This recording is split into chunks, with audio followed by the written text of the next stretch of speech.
Hello and welcome to another Out of Spec Reviews video. You join me at home where we're actually going to see a video not from me today. My good friend Robert from Aging Wheels is collaborating with Out of Spec. Love Robert. He wants to talk a little bit about his experience charging his Polestar 2. He's a fantastic YouTuber covering all the coolest, weirdest, wildest cars, and highly recommend you checking out his fantastic channel, again, called Aging Wheels. But in this video, Robert wanted to talk about charging reliability, and we cover this topic heavily on Out of Spec Reviews, and so he reached out to me and said, hey, Kyle, I shot this video for you guys. Feel free to post it. And I was like, absolutely, we're gonna post it. And at the end of this video, I'll also share my thoughts as to what's going on. I've also reached out to ChargePoint about this video. You guys know we have a great relationship with ChargePoint. We know them very well. I was just recently there shooting a multi-hour long in-depth series talking about how they design and engineer their products.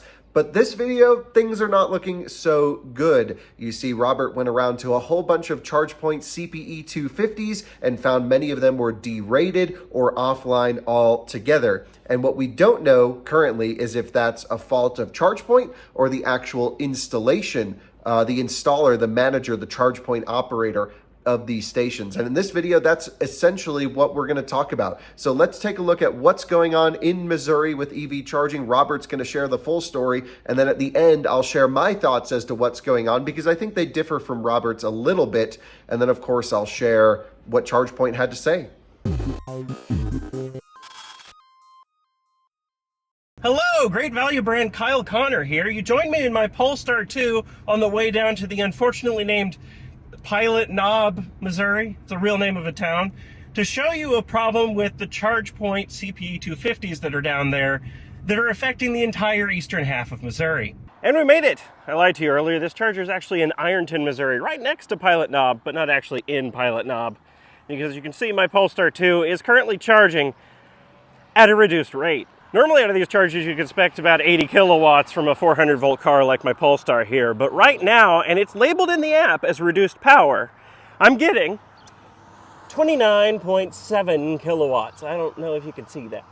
And it does say reduced power, and in the app it says 30 to 100 kilowatts reduced power, but the problem is that it doesn't say that up front in the app. You have to go digging in, click on a specific charger, and then it will tell you if the power is reduced, which it is, on every charge point in the eastern Missouri area. Now, before I dig too deep, I want to give some credit to the site hosts of these charge points because their planning of where they put these was brilliant. ChargePoint makes the hardware, ChargePoint makes the software in the back end and all the back end management stuff, but what they don't control is the actual charging sites. These are controlled by, as indicated by the label, Ameren, Missouri, the local utility company here. At least I'm assuming Ameren's the site host. It seems like a pretty good assumption since their labels and everything, but I'm gonna run with that assumption. Several years ago, when they planned out where to put these chargers, they did a fantastic job.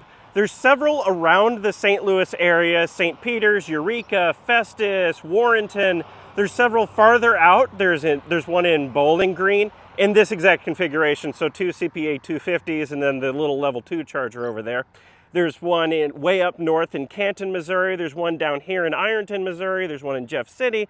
There's one in Kingdom City. They made sure by planning out where these chargers are going to go that local Missouri EV travelers can travel in their EVs. These two are the only rapid chargers for, I think, 100 miles or something.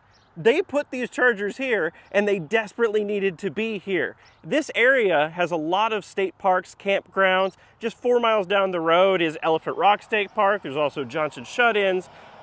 And if you want to go to those places and you have an EV, these are crucial links. And aside from putting them in really smart locations that benefit EV travelers in the area, there's places like this. There's a lot of campgrounds in this area, and these are pull-through sites. So if you have a Rivian pulling a trailer, you can pull through and charge up without unhooking. It's brilliant. I even met a Rivian pulling a camper yesterday, and he said he was coming south. He was probably coming to this exact charger. This exact location has saved my bacon before.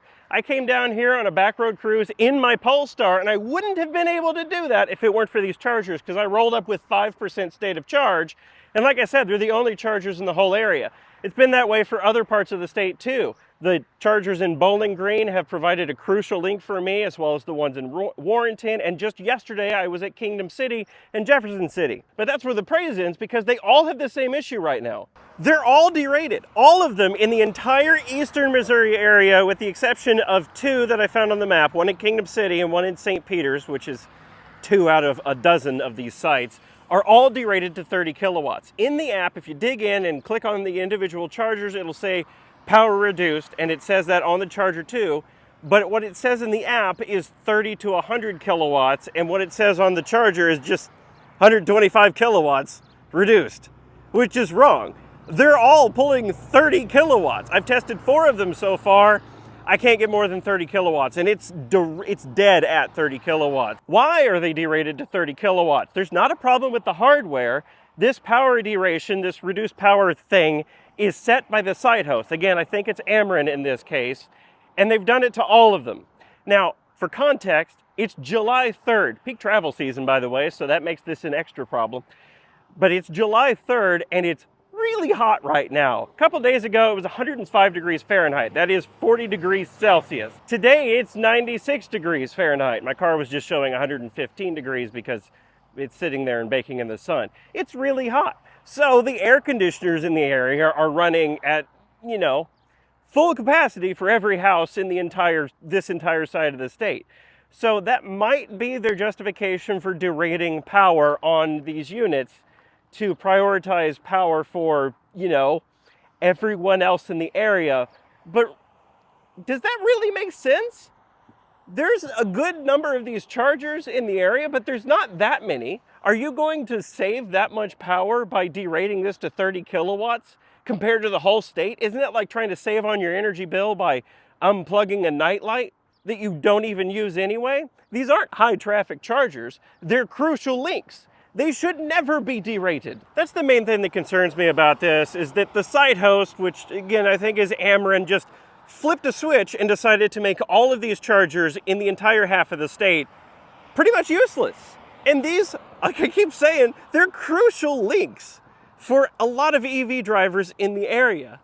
So it doesn't make them completely useless, but 30 kilowatts, that's ridiculous. If you were driving a Rivian and you pulled up dead in this, if you wanted to get somewhere else, you'd spend at least an hour here, if not 2, 3, 4 hours, depending on where you were going next. If you were to drive west from here, you would need to full charge, because there are no chargers west of here. In addition to that, there does seem to be an issue with the CPE 250 hardware.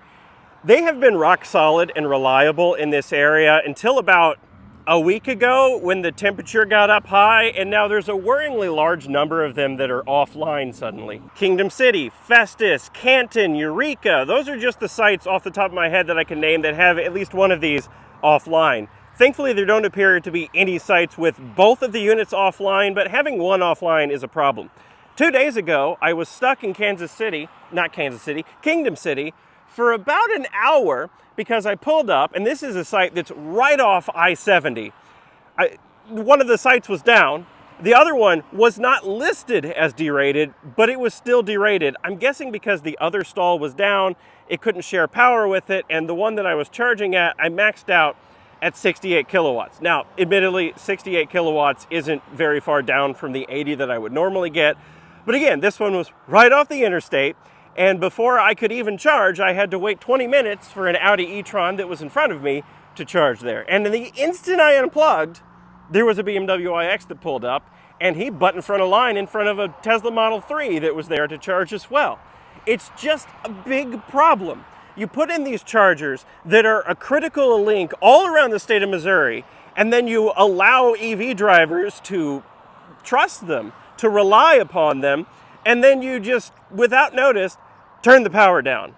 That needs to not happen. Actually, you know what? I think I figured it out. It seems silly that reducing the power on these is really going to make a difference in grid strain when there's not that many in the area, and they're not all that heavily utilized anyway.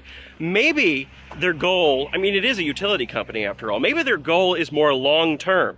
They're going to reduce the power on these, so the EV drivers that rely on them will get annoyed and sell their EVs, and then that will reduce the strain on the grid. Maybe that's Ameren's plan all along. It's really clever. I'm joking, obviously. It just really stinks that this is the situation we live in. I was just bragging to someone a week ago about Ameren's site planning of these ChargePoint units and how they enabled EV travel in this entire half of the state.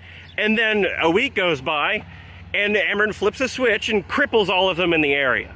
They're still usable, but my God, if it isn't annoying to have to use this at 30 kilowatts. And I'm just imagining if I was in another scenario. There's a lot of campgrounds in this area. A lot of people go into state parks.